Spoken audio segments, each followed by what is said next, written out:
Hey, it's been a while since I've just candidly spoke, but I do enjoy these videos of just talking because, I don't know, there's just something fun about it. I don't have to, make a masterpiece. There is a few things I want to talk about. I'm making videos right now. I am, trust me. Promise. The things I'm working on they're so unlike anything I've done before. Like, I'm getting into animation and stuff, animating my Minecraft character so I can like make video essays, just have a slight bit of originality. But I'm making like 2 videos right now. One where I'm going to talk about these weird keybinds I'm using, and one where I'm going to talk about everything I've learned in like 2.5 years of playing Crystal. And also, I might just stop playing Crystal. I probably won't do it off camera, and I'll probably just do it for videos. I have another one coming out where I'm gonna be doing some stuff with friends, which I think is gonna be cool. I have a cool idea of like what I want to do for it, which is also gonna involve some creativity. It's gonna be actually more personal, and I forgot to turn off alerts.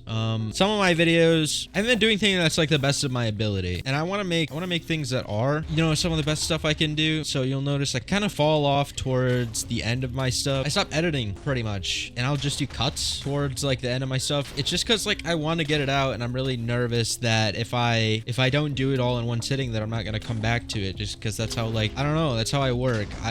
It's like I do a new thing like every day. Every day I'm doing something else, and I don't even know why. Sometimes it's just hard for me to go back to a project that I knew was kind of falling off. Generally, when I quit a project on like a day, it's because like I've hit a block that's just like, is this even gonna be something that I want to do? Like, is this gonna be something I want to upload? Is this even gonna be, entertaining? Is this gonna get views and stuff? Which I had another idea for, by the way, that like, man, I daydream about just straight heat video ideas, and then they never come to light because it's so much work. They're like hour-long projects, day-long possibly. Like, one of the videos I'm working on right now is I've written 3,000 words, and that's not even enough for like a full video. That's enough for like 5 minutes. 2,500 words, I believe, is the word count right now. I mean, it's getting there. That it might honestly be the end of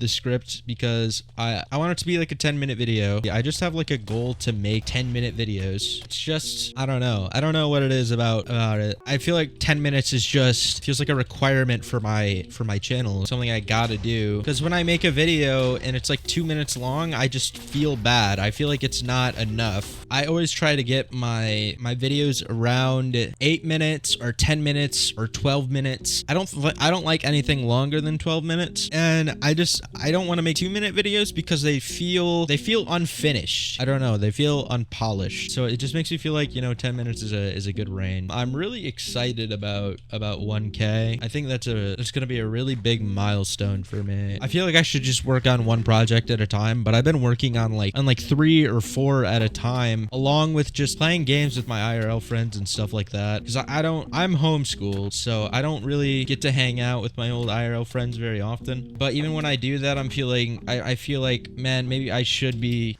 uploading or working on something. I don't know. I'm like a procrastinator. I had a video that was gonna be really quick to edit. It was gonna be like 3 hours tops to edit, and I had the full thing recorded and everything, and then I accidentally deleted it, which made me very angry, very discouraging as well, because I was trying to like clear out my video folder, because ever since I was like younger, I don't live in a very, very luxurious environment. My family's never had money. I don't come from money. We have a lot of debt, stuff like that. I'm not really gonna go into that, just because I feel like I want to have like a work, business, and personal life split. I don't want to talk about my personal life. I never really had storage on my computer. Now I have a little bit. I don't have as much as I would like for like videos and stuff, because it's kind of getting filled up with like clips and stuff, because I need clips for one of the essays I'm working on right now, which, by the way, I've been working on this essay so long, and it's been so long because it's the one about these binds. So I had to go ahead and like learn these binds before I could actually, well, like, I worked on like the script and stuff, but I wasn't using the binds when I started the script, and I writ like maybe 1,500 words when I wasn't using the binds.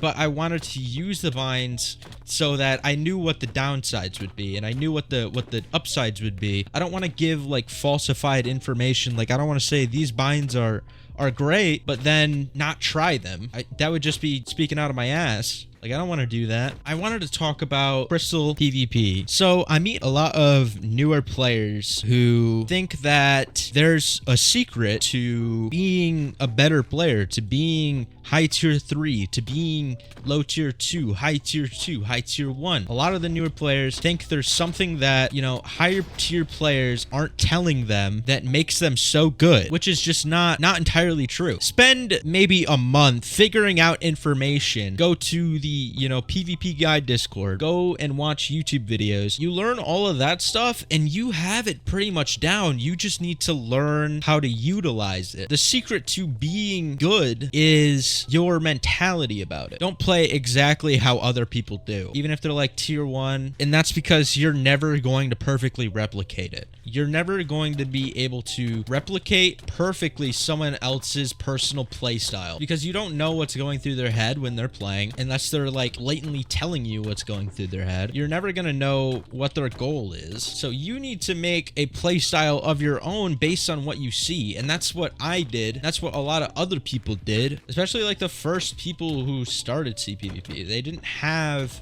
people to watch and take their play style, their techniques. They had to invent it.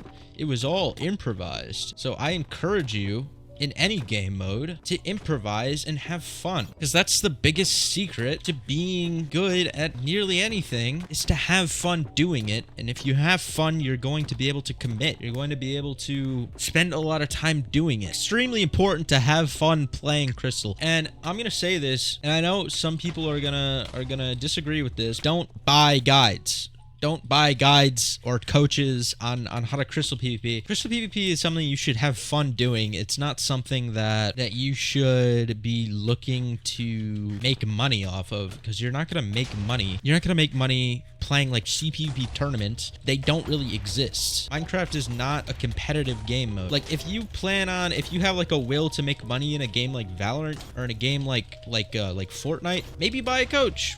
Like, if it's something that you really want to do, but you need to really commit to that. You need to really commit to that to get to the point where you pay yourself back for buying that coach. It sincerely pisses me off when people buy coaches because or spends like 40 bucks on a coach. Man, if I had 40 bucks, dude, that's like a week of groceries. Like, I would rather spend it on my living environment than paying for something that's not going to make me money back. It's extremely, you know, pointless. And I feel bad for like the people who, you know, have like teaching, but I'm gonna be honest, it's kind of a scam. Well, it's not. Like, you're getting the information, but I don't want to say it's like a god awful thing, but don't, my like big advice is don't buy coaches on this. Just learn it for fun, play for fun. You'll get better over time, and especially if you're fighting good people.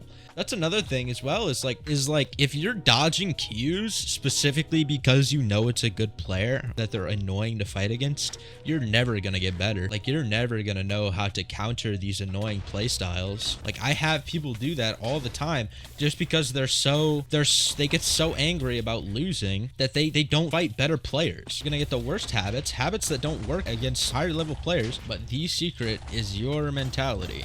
If you keep thinking, oh, better players, they have a secret. They have a secret. They're taking fucking Minecraft steroids or something. Watch them. Just watch. Watch their gameplay. They do what you do. They just do it better. A lot of the time, they know the same exact techniques as you. They're using the same exact techniques as you. They're just utilizing it better. And that's what being a good player is. And being a good player isn't even being fast. They can play like Drain style really well. You can play like the Drain game mode really well, because Drain isn't about being fast. That's the top level, you know, game mode isn't about being fast. It's about being smart. It's about how well you can play defense. It's not about playing offense. And when people say your play style's cancer, take that as a compliment. When they say you're so annoying, I'm not gonna fight you, take it as a compliment. Take it as you're better. You're a good player. Take it as you're a good player. You're better than them, at least. Like, being annoying is the biggest compliment, because you don't want to play the same style as everyone else. You want to be able to counter their style. If you're a copycat of them, you're just going to look like a little NPC. So I encourage you to improvise and come up with your own methods of winning, and eventually you might be able to refine those into actual genuine techniques that no one else uses. It makes you an extremely unique player. So like, my play style is based on reading my opponent's telegraph. A lot of other tier 3s, or high tier 3s and above, have a similar default play style of just reading what their opponent's going to do and then coming out with a counter. My play style, it's completely based on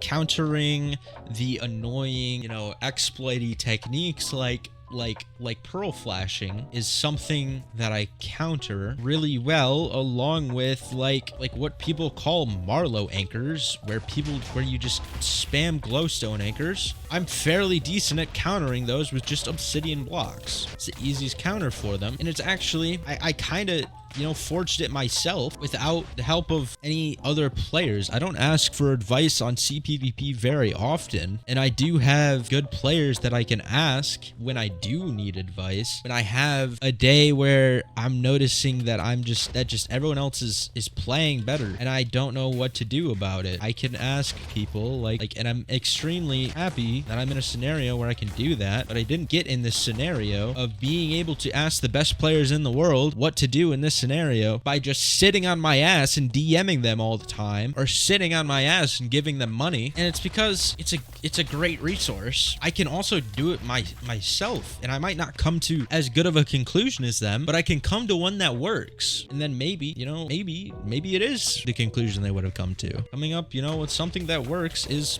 pretty much CPvP. Like, it's pretty much anything. I can counter almost anything, and it's mostly because I had the mindset that wasn't like, oh, this is annoying, I'm gonna leave and I'm not gonna play this person because they're fucking annoying. Mindset was, okay, this person's annoying, what can I do to counter that? What can I do to stop them from being annoying? And then that usually results in them being annoyed by me. This guy pearl flashes, that's pretty annoying. He just straight pearl spams me. It's pretty annoying. But I'm just gonna do my simple counter method, which is, he pearls and then he spams crystals. So I'm gonna play very defensively since he wants to aggro, and I don't even have to play this fast.